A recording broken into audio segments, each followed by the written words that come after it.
Done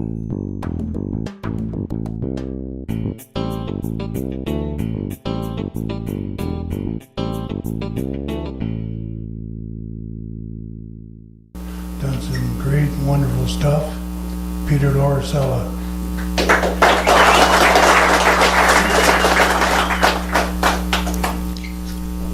Thank you, Dennis. You want me here now? Sure, you're on. Okay.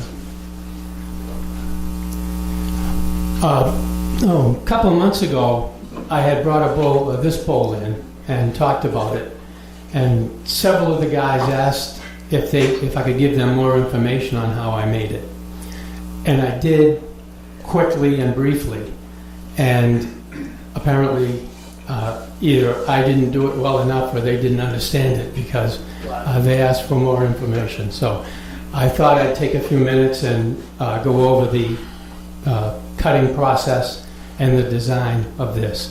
This is a bowl with interlocking rings. It's fairly easy to make, but there are some things you have to do and you have to do carefully.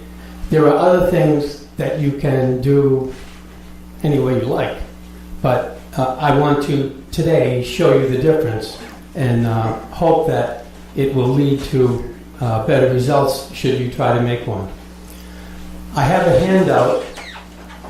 I printed 25, and I can see that there's more than 25 people here, so we'll pass these around as far as they go. If you need one, Dennis, I'll leave one with you and you can... yeah, sure. Okay.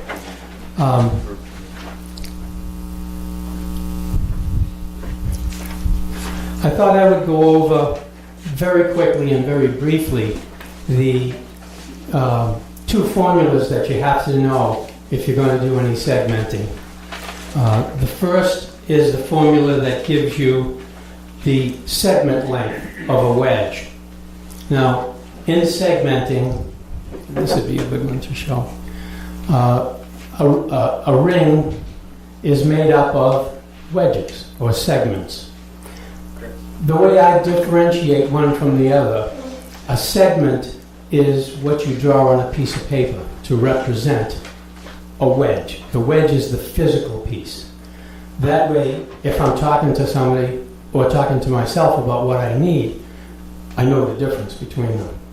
They have the same dimensions, except one is on paper, one is physical. So I'm pointing to a wedge right here.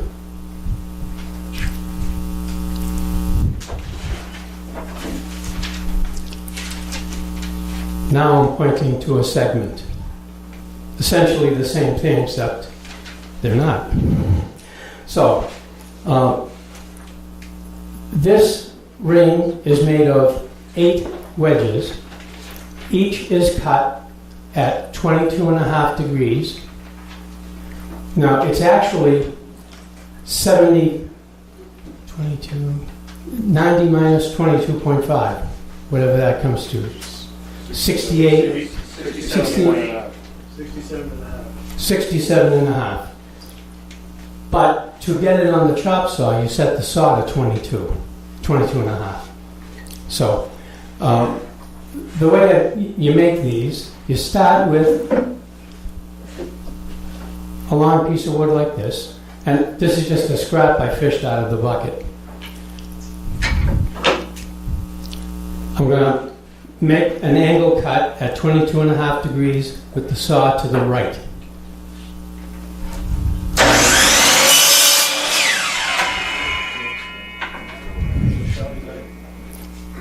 Now I'm going to turn the piece so that the cut is against the fence and against the stalk.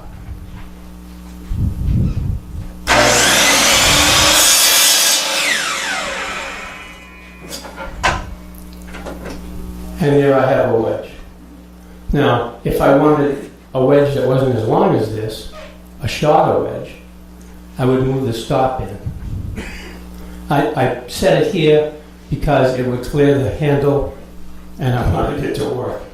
So that's basically, you have a long length and you just make your first cut.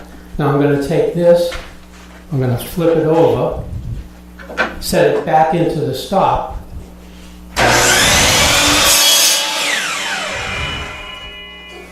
cut it, and now I have two that are exactly the same size. A lot of people think when you see a wedge like this, oh, you cut one end, then you swing the saw the other way and you cut the other end. No, you don't do it that way. This is how you do it. Now, to 8 segments requires a 22.5 degree angle. And to get that, you take 360, which is the number of degrees in a circle, you divide it by the number of segments in your ring, plus times 2. So here we have 8 segments, times 2 is 16. 16 divided into 360 is 22.5. That's how you determine that. If you are having 12 segments, then you would take 24 and divide that into 360, you come up with 15. And those are preset stops on the chop saw. All right, so I made the cuts. Now, I wanted to make a bowl about 8 inches in diameter.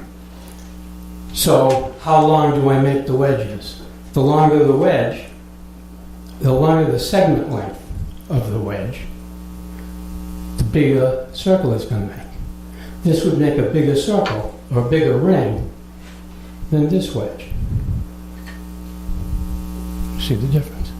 So you take, and this is on the first page of the handout, you take the desired diameter, in this case it's 8 inches, times pi, 3.14, divided by the number of segments, 8, and you come out with 3.14.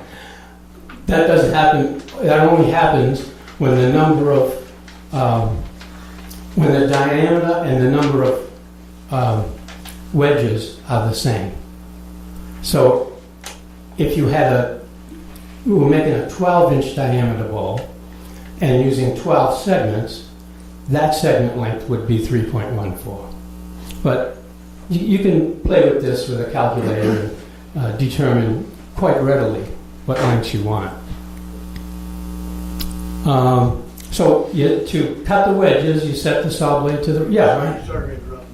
Can you mention to the newer people, you were saying about not switching the saw around? Yeah. Why you cut it when you make the cut? Yes. Just didn't know it. I mean, you maybe some new people. Okay.